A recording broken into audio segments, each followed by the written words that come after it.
Hello, magandang araw sa ating lahat, mga kasandi, mga kaibigan ni Sunny TV PH dyan sa ating YT at sa lahat ng mga kapanood nitong aking maikling video na ito. Medyo nagpahinga tayo ng matagal-tagal. Bakit ba ako nagpahinga? So marami yung iba sa inyo ay nag-iisip na ano kaya nangyari kay Sandy, bakit hindi na nagpaparamdam. So ito kasi ang nangyari sa akin.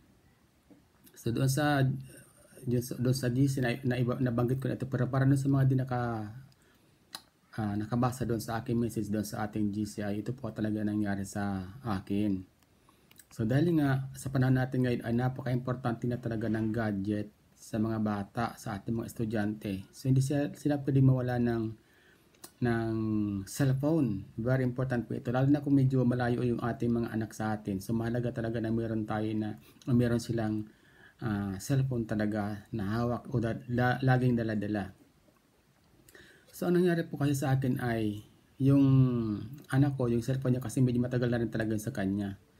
At nasira nga yung cellphone niya, hindi na gumagana. So ang nangyari, ako kasi tatay, nasa bahay lang naman. So ang ginawa ko ay ibinigay ko sa kanya ang aking cellphone. Sabi ko okay lang kung sakali na mayroon kang problema doon, paano makakapagsabi ka kaagad. So dali mo itong cellphone ko, ikaw na ang gumamit muna habang wala pa yung ating pambili ng para sa'yo. So dito naman kasi sa amin, nandiyan katabi ko yung mayroon ako dito mga kamag-anak na katabi, mga pinsan niya ng aking anak. Sabi ko, kung sakali may problema ka doon ko na lang tumawag, mag-chat ka doon at ano mo lang doon na magkasuyo ka na tawagan ako kung sakali ka naman problema. So yung pa nangyari kasi kadikit ko lang naman dito ang bahay ng aking mga pamangkin dito. So kaya yun ang sabi ko doon sa anak ko din naman. So nawalan ako ng cellphone totally. So di na ako makapanood. Meron naman ako dito yung laptop ko naman. Meron akong laptop dito. Yun nga lang problema kasi kung bakit hindi ako makapag-support din sa ating mga kasamahan.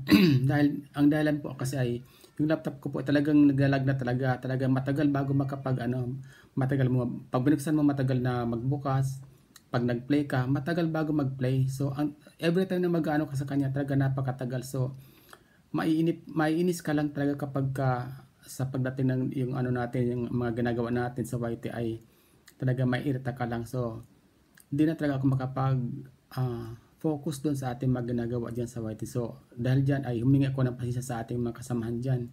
At isa pa, ang ginagawa ko na lang ay nanonood na lang sa TV. Paminsan-minsan, pag nakana ako dito, nakaupo sa bahay na wala akong ginagawa, nanonood ako sa TV at pinapanood ko yung ilang mga vlogs ng ating makasama.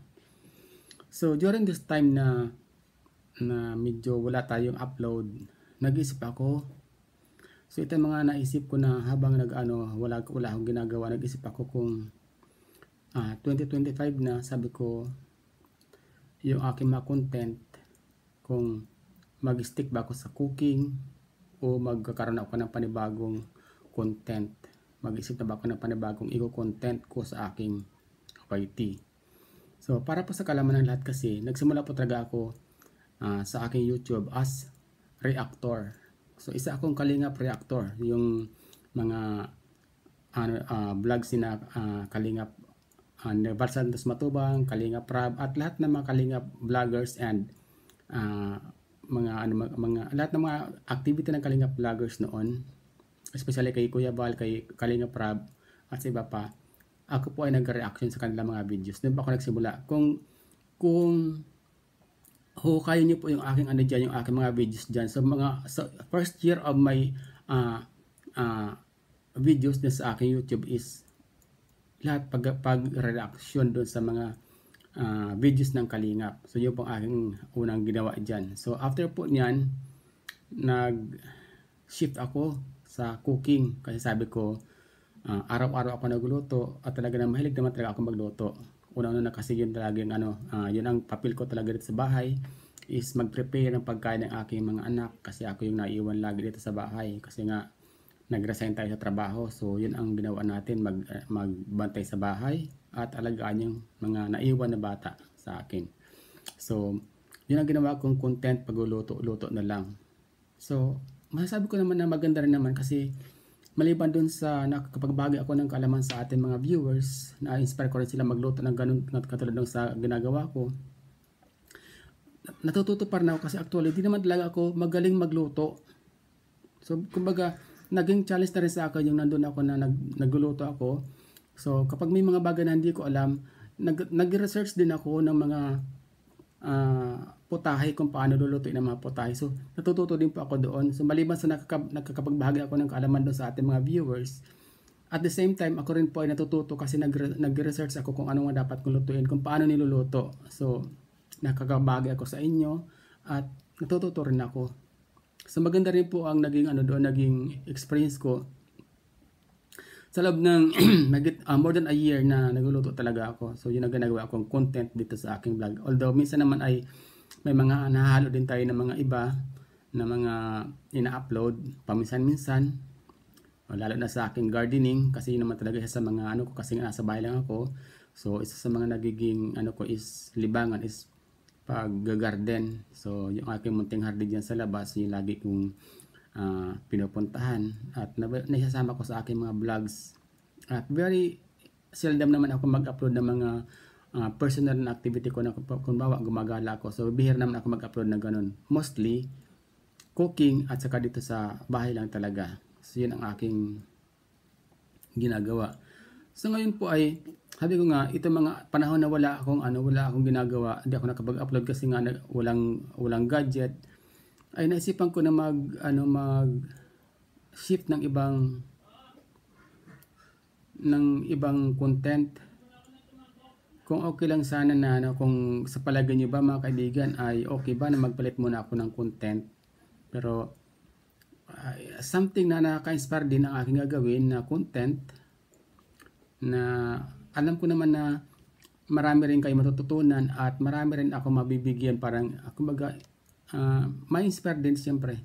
Yun naman talaga ang pinaka-purpose natin sa ating mga vlog is maka-inspire tayo ng ating mga viewers at siyempre makapag-entertain. So katulad ng kay Ma'am Caridad, di ba? Very entertaining ang kanyang mga videos diyan kasi talagang yung mga mahilig sa chika intriga, yung sa ating sa Showbizlandia is talagang na-update niya tayo at talagang na-inspire din tayo sa mga ginagawa niya. Kumbaga, marami rin talaga siyang viewers. Kaya nga minsan napansin natin talagang thousands of views ang lagi meron sa kanya kasi nga na-entertain doon sa kanyang mga vlogs. So, ako naman, hindi naman ako totally ganun ang gagawin ko na kumbaga doon sa sa mga katulad ng ginagawa ni Ma'am Caridad. So, iba naman po ang aking naisipang gawin. Pero, ko rin naman na alam ko naman na maganda rin ang magiging output nito at maganda rin ang aking magbibigay na kumbaga magbibigay din ng ibang inspirasyon sa atin, no? So sana po mga kaibigan ay suportahan niyo po ako sa iniisip ko na magiging content ngayong taon na to.